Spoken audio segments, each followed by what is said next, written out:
আৰু যিমানেই দিন বাগৰিছে সিমানেই উৎকণ্ঠাও বৃদ্ধি হৈ গৈ আছে সিমানেই ৰাইজৰ মাজৰ যি প্ৰশ্ন জুবিন গাৰ্গে ন্যায় কেতিয়া লাভ কৰিব সেই প্ৰশ্নও এতিয়া ৰাইজৰ মাজত দোলা দি গৈ আছে আৰু এনেকুৱা এটা সন্ধিক্ষণত জুবিন গাৰ্গৰ পত্নী গৰিমা শইকীয়া গাৰ্গ জুবিন গাৰ্গৰ ভগ্নী ডক্টৰ পামী বৰঠাকুৰ তেওঁৰ পৰিয়াল লগতে তেওঁৰ লাখ কোটি অনুৰাগীৰ মাজত এতিয়া এনেদৰেই উৎকণ্ঠা বৃদ্ধি পাই গৈ আছে আৰু এনেকুৱা এটা সময়ত এনেকুৱা এটা সন্ধিক্ষণত বাৰে বাৰে প্ৰশ্ন কৰিবলগীয়া হৈছে যে জুবিন গাৰ্গে ন্যায় লাভ কেতিয়া কৰিব জুবিন গাৰ্গৰ ন্যায় প্ৰদানৰ ক্ষেত্ৰত বিশেষ আদালত কেতিয়া গঠন হ'ব নমস্কাৰ প্ৰিয় দৰ্শক মই জয়ন্ত মাধৱ গোস্বামী আপোনাক স্বাগতম জনাইছো নিউজ 18 অসম নৰ্থ ইষ্টৰ ডিজিটেল লাইভলৈ আৰু এনেকুৱা প্ৰশ্নৰেই জুবিন গাৰ্গৰ পত্নী গৰিমা শইকীয়া গাৰ্গে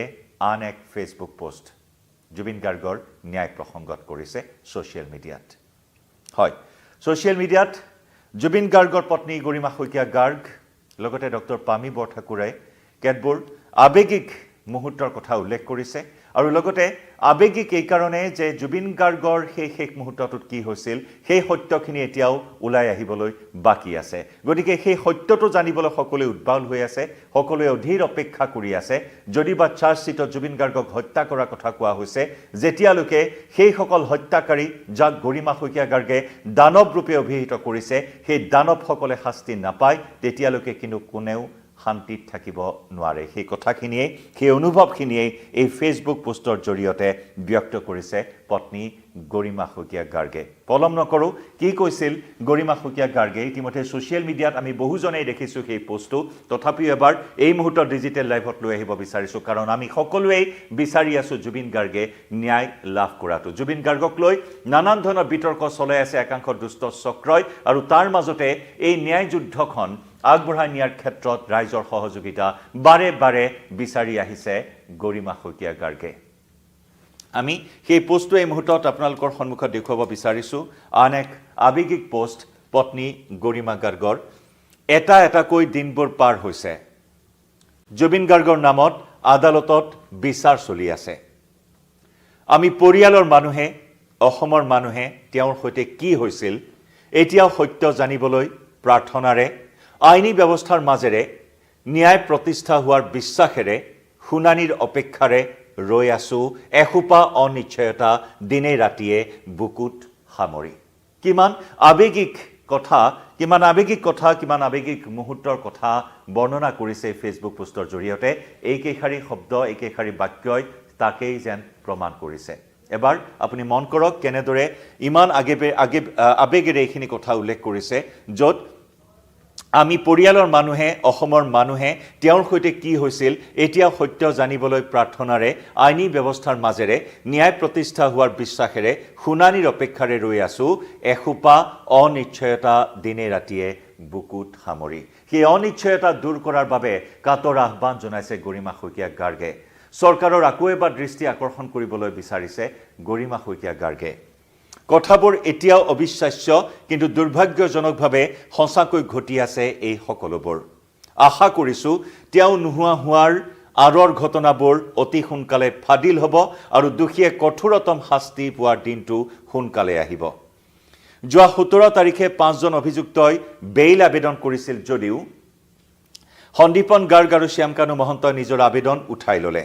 আমি পৰিয়ালৰ তৰফৰ পৰাও দানৱকেইটাৰ বেইল নাকচ কৰিবলৈ আদালতত আবেদন জনাইছো বাকি 3 জন অমৃতপ্ৰভা মহন্ত পৰেশ বৈশ্য আৰু নন্দেশ্বৰ বৰাৰ বেইল হিয়াৰিং হল যদিও ফলাফল অহা 30 জানুৱাৰীত ঘোষণা কৰা হ'ব বা জানিব পৰা যাব কেৱল আমাৰ পৰিয়ালে নহয় সমগ্ৰ অসম তথা পৃথিৱী জুৰি জুবিনক ভাল পোৱা সকলোৰে এটাই আহ্বান বিচাৰ প্ৰক্ৰিয়া শেষ নোহোৱালৈকে আৰু হত্যাকাৰীকেইটাই শাস্তি নোপোৱালৈকে কোনো এটা অভিযুক্তই যাতে জামিন নাপায় লগতে ন্যায় প্ৰক্ৰিয়াটো খৰতকীয়া কৰিবলৈ স্পেচিয়েল কোৰ্টখনৰ কিন্তু অতিমাত্ৰাই প্ৰয়োজন আছে সেই স্পেচিয়েল কোৰ্টখন সেই বিশেষ আদালতখনৰ অতিমাত্ৰা প্ৰয়োজনীয়তাৰ কথা এই মুহূৰ্তত সকলোৱে উপলব্ধি কৰিছে সকলোৱে সেই কোৰ্টখন কেতিয়া গঠন হ'ব তাকে লৈ অপেক্ষা কৰি আছে আৰু সেই বিশেষ আদালত স্পেচিয়েল কোৰ্ট অতি শীঘ্ৰে গঠন কৰি বিচাৰ প্ৰক্ৰিয়া খৰতকীয়া কৰি কাৰণ প্ৰায় ৩৯৬ গৰাকীৰ সাক্ষ্য ইতিমধ্যে SITয়ে গ্ৰহণ কৰিছিল সেইসমূহ আদালতত তন্নকৈ যাতে সেই কনক্ৰিট তথ্যসমূহ প্ৰমাণ কৰিব পৰা যায় যাৰ বাবে এখন খৰতকীয়া বিচাৰ প্ৰক্ৰিয়াৰ বাবে এখন বিশেষ আদালতৰ প্ৰয়োজন য'ত নেকি মুখ্যমন্ত্ৰীগৰাকীয়ে নিজেই পোষকতা কৰিছিল সেই ফাষ্ট ট্ৰেক বিচাৰ প্ৰক্ৰিয়াৰ কথা গতিকে সেই ফাষ্ট ট্ৰেক বিচাৰ প্ৰক্ৰিয়াৰ জৰিয়তে জুবিন গাৰ্গক ন্যায় প্ৰদান কৰিবলৈ আকৌ এবাৰ কাতৰ অনুৰোধ জনোৱা পৰিলক্ষিত হ'ল এই পোষ্টৰ জৰিয়তে গৰিমা শইকীয়া গাৰ্গক এসোপামান অনিশ্চয়তা বুকুত সামৰি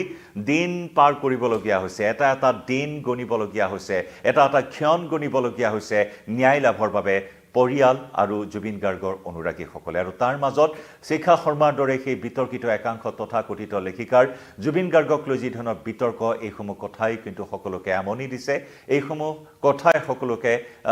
হতাশগ্ৰস্ত কৰা পৰিলক্ষিত হৈছে আৰু কিন্তু সেই অপশক্তি যে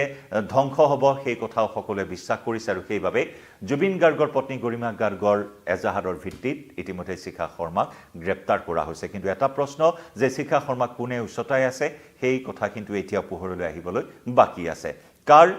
শ্ৰুতলিপিত শিখা শৰ্মাৰ দৰে একাংশ বিতৰ্কিত লোকে জুবিন গাৰ্গক লৈ বিতৰ্ক কৰাৰ দুঃসাহস কৰি আছে এইসমূহ বিষয়ে কিন্তু যথেষ্ট ৰহস্য বহন কৰিছে যি নহওক ন্যায় প্ৰক্ৰিয়াত সকলোৱে আস্থা ৰাখিছে আশা ৰাখিছে ধৈৰ্য সহকাৰে জুবিন গাৰ্গৰ দৰে এগৰাকী শিল্পী হত্যা এক ৰহস্যজনক পৰিস্থিতিত কাৰোবাৰ ষড়যন্ত্ৰত হত্যাৰ বলি হ'বলগীয়া হ'ল এক দুৰ্ভাগ্যজনক ঘটনাৰ এক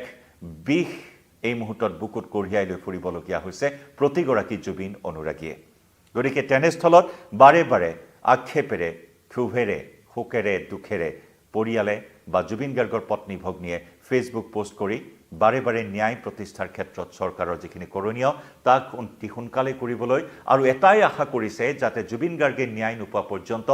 আটাইসকল অভিযুক্তই জামিন লাভ নকৰে ইতিমধ্যে শ্যামকানু মহন্ত সন্দীপন গাৰ্গে এই জামিন আবেদনৰ পৰা ছত্ৰভংগ দিয়া পৰিলক্ষিত হৈছে জামিন আবেদন প্ৰত্যাহাৰ কৰা দেখিবলৈ পোৱা হৈছে কিন্তু বাকি তিনিজন অমৃতপ্ৰভা মহন্ত অন্যতম অভিযুক্ত জুবিন গাৰ্গৰ হত্যাৰ SIT চাৰ্জশ্বিট অনুসৰি সেই অমৃতপ্ৰভা মহন্তৰ জামিন আবেদনৰ শুনানি ইতিমধ্যে হৈ গৈছে অহা 30 জানুৱাৰীত ৰায় দিয়া হ'ব জামিন সন্দৰ্ভত একেদৰে পৰেশ বৈশ্য আৰু নন্দেশ্বৰ বৰাৰো শুনানি হৈ গৈছে জামিনক লৈ অহা 30 জানুৱাৰীত জানিবলৈ পৰা যাব কিন্তু পৰিয়ালে নহয় সমগ্ৰ অসম তথা পৃথিৱীজুৰি জুবিনক ভাল পোৱা সকলোৰে এটাই আহ্বান বিচাৰ প্ৰক্ৰিয়া শেষ নোহোৱালৈকে আৰু হত্যাকাৰীকেইটাই শাস্তি নোপোৱালৈকে যাতে কোনো এটা অভিযুক্তই জামিন লাভ নকৰে সেই আশাও এই মুহূৰ্তত প্ৰকাশ কৰিছে আৰু যাৰ বাবে আদালতত ইতিমধ্যে আবেদন জনাইছিল জুবিন গাৰ্গৰ হত্যাকাৰীকেইটাই যাতে জামিন নাপায় সেই দানৱকেইটাৰ বেইল নাকচ কৰিবলৈ পত্নী গৰিমা শইকীয়া গাৰ্গে ইতিমধ্যে আদালতত আবেদন জনোৱা পৰিলক্ষিত হৈছিল অহা 30 জানুৱাৰী গতিকে 30 জানুৱাৰী এটা গুৰুত্বপূৰ্ণ দিন ইতিমধ্যে আটাই সকলো অভিযুক্তই নিজাববীয়াকৈ অধিবক্তা লাভ কৰিছে অধিবক্তা নিযুক্তি দিছে গতিকে তেনেস্থলত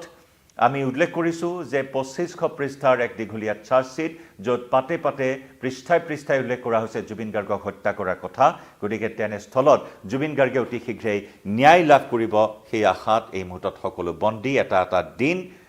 এসোপামান অনিশ্চয়তা বুকুত সামৰি সকলোৱে পাৰ কৰিছে আৰু সেই মনৰ গভীৰতাৰ ভিতৰত সোমাই থকা সেই ক্ষোভ দুখ জুবিন গাৰ্গক হত্যা কৰাৰ সেই এটা কঠোৰ বাস্তৱ যে নেকি শুনিবলৈও ভয় লগা এটা শব্দ জুবিন গাৰ্গৰ হত্যা গতিকে তেনেকুৱা এটা সময় সকলোৱে পাৰ কৰি আছে আৰু সেইবাবেই সেই বিশেষ আদালতখন কেতিয়া গঠন হ'ব অতি প্ৰয়োজনীয়তাৰ কথা অনুভৱ কৰি সেই পোষ্ট আগবঢ়াইছে পত্নী গৰিমা শইকীয়া গাৰ্গে লগতে ছ'চিয়েল মিডিয়াত ডিজিটেল আন্দোলন অব্যাহত আছে #justice4Jubin Garg শ্লোগানেৰে প্ৰিয় দৰ্শক কিভাৱে বিষয়টোত কাৰণ ৰাইজৰ সহায় সহযোগিতা সদায় বিচাৰি গৈছে এই ন্যায় যুদ্ধখনত পত্নী গৰিমা শইকীয়া গাৰ্গে লাইভৰ পৰা বিদায় লৈছোঁ ধন্যবাদ